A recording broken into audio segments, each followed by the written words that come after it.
How important is a formalised induction process and a review process in your practice? I'd say critical. We all in our firm we always have an health and safety tour.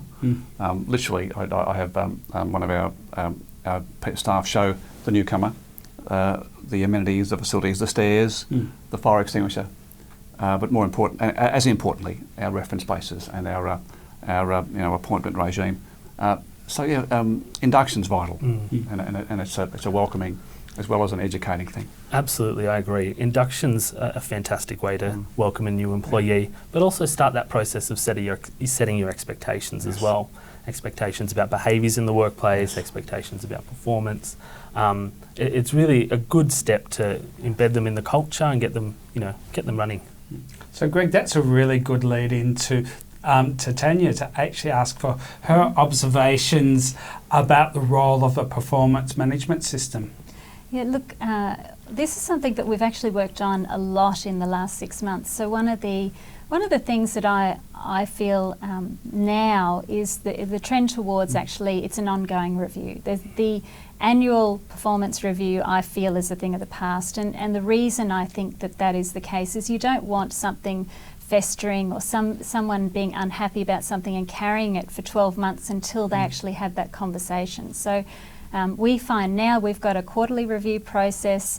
It's actually done with an online tool, so we get the staff to complete an online sort of feedback form. We sit down and discuss that. It's a 15-minute discussion just to check in how things are going, how are you going with your KPIs, what things might be concerning you, how's your training going. So we assess all of that. It doesn't have to be long and extensive. The annual performance review would take an enormous amount of time, and often there's a lot of issues that you're dealing with that could have been dealt with much easier along the way. So I think it now is becoming, it's a much better way to manage and review staff, is just to have that constant feedback loop that's happening on a regular basis through the year, and it takes the emphasis off this big performance review. And I think the staff actually feel quite anxious about that annual process, so it makes it much easier for them to sort of feel as though they can have that feedback along the way. I think that's a really great point. I mean, there's been a lot of discussion about what's best practice in terms of performance systems, and I think that's great because it means people are really thinking about what's the best fit for their business. It certainly doesn't have to be arduous or too overly prescriptive, but we encourage everyone to have a performance system. It can be relatively informal, but I think you've hit the main issues on the head. It needs to do 3 things: establish the expectations and goals. You've got to be able to support your employees to achieve those goals, and then the issue of feedback. So do you have to have an annual conversation review? No, you don't. But you do need to be giving regular, constructive, timely feedback to staff. And that includes positive feedback as well. If someone's doing a good job, let them know. Yeah. One of the things we ask for on our form is, tell us some of the great things that you've done, since we last caught up, because sometimes I don't know those things. So they might be dealing with another staff member or another manager in the practice, and it's good for me to actually find out that you've done all this great work and to acknowledge it. Absolutely. Bringing someone into a new firm sometimes can be a challenge. Do you have any formalised mentoring programs within your firm?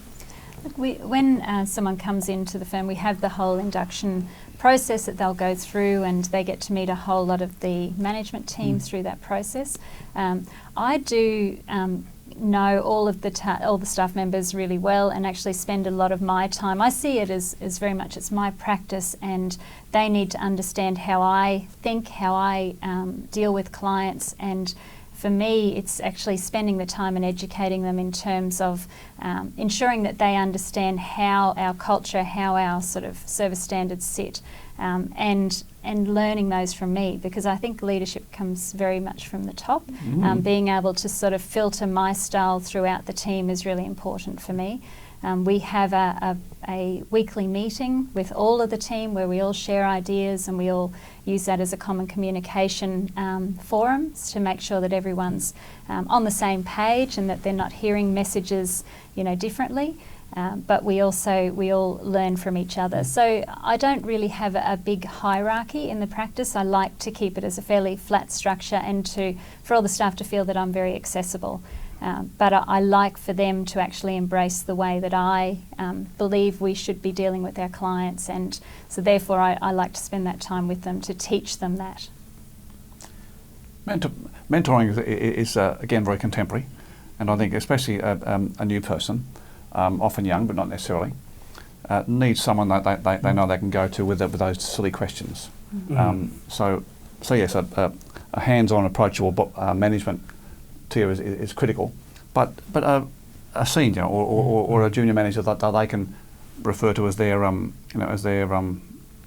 holder, their buddy. That's a great is point. Important. Yeah, absolutely. I'm a big fan of mentoring arrangements, both from a workplace benefits perspective, but from a personal and professional perspective. I've had the benefit of mentors to help me navigate my career. In a small business, I think you're exactly right. It can be as simple as having a buddying system where you've got a more senior person who can help them, as a particular new starter, familiarise themselves with systems and how you do your work. I think the most important thing is developing a really safe environment for that, so they can ask those silly questions and feel comfortable about talking about where they need to develop their skills. So what is the role of documented policies and procedures in the form of maybe a employment manual in your practice? Look, I think it's really important to have it. It's part of our induction process that we provide it to our staff members. We go through, we get them to sign off that they've actually gone through and understood all the policies and procedures in place, because it essentially sets the framework for you employing staff in your business, and what behaviour is accepted, what behaviour isn't accepted, and what you do if you have an issue in the workplace. So it's such a critical part, I think, of employing a staff member, and you have to have that in place so that everyone knows the boundaries of the relationship and sort of what's expected in their employment. It's really important to not just take a standard policies and procedure manual and just say, okay, well that'll do, that's what I need in my practice. I think you've got to look at, read through every one of those policies, make sure it relates to your business and it's relevant for your business, and if there's things that aren't addressed in that policies and procedures manual that you actually then incorporate it in. So social media policies is a great one. What do you allow in terms of social media? Are your staff allowed to be friends on Facebook with clients? What are the the standards, the benchmarks that you want to set in terms of behaviour in social media? So that's quite a critical one. And Phil, as a past quality reviewer, how important is it that your policies and procedures are regularly reviewed, updated? Oh, I think it's critical, Peter. It's critical. It's a standard review question. It's a series of questions for firms that employ staff. And we always look at templates, as Tanya's implied. At some stage, these have to be reduced to writing. So, do your staff have an engagement template? Are they signed up? Do they know what the codes of behaviour are, and what the unacceptable parts of behaviour are in the workplace? Absolutely, but it's also important to ensure that it's actually put into practice. So a policy can be fantastic and really thorough. And can be really well written, but if people aren't actually putting it into practice and making their employees aware of it and ensuring that it's followed, then it's probably going to have limited effect. So have really good policies, but ensure that you're actually making your employees aware of what's in them, what's expected, and really following them, making them a live document. Making sure they're accessible. Absolutely, so many of them just, they might get them once, but they don't actually know where to go if they need to look up what the policy is. So you need to make it really accessible. Absolutely. So practitioners have access to minimum wages, minimum standards. How do you actually benchmark salaries within your practices? I think this is a great challenge, especially for small firms.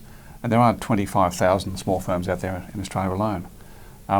We have to. There are firms, I know Rob Knights and others, who provide benchmarking reports. You can sign up and subscribe. and if you give them your data, they'll give you the industry benchmarks. You can access these. CPA has a range of contacts and access points. It's important to know where you stand, because the range of salaries, as we discussed before, for the various levels is quite significant. So again, know where you stand, know what your fellow practitioners are paying, know what you have to pay them legally, and find where you fit in that paradigm.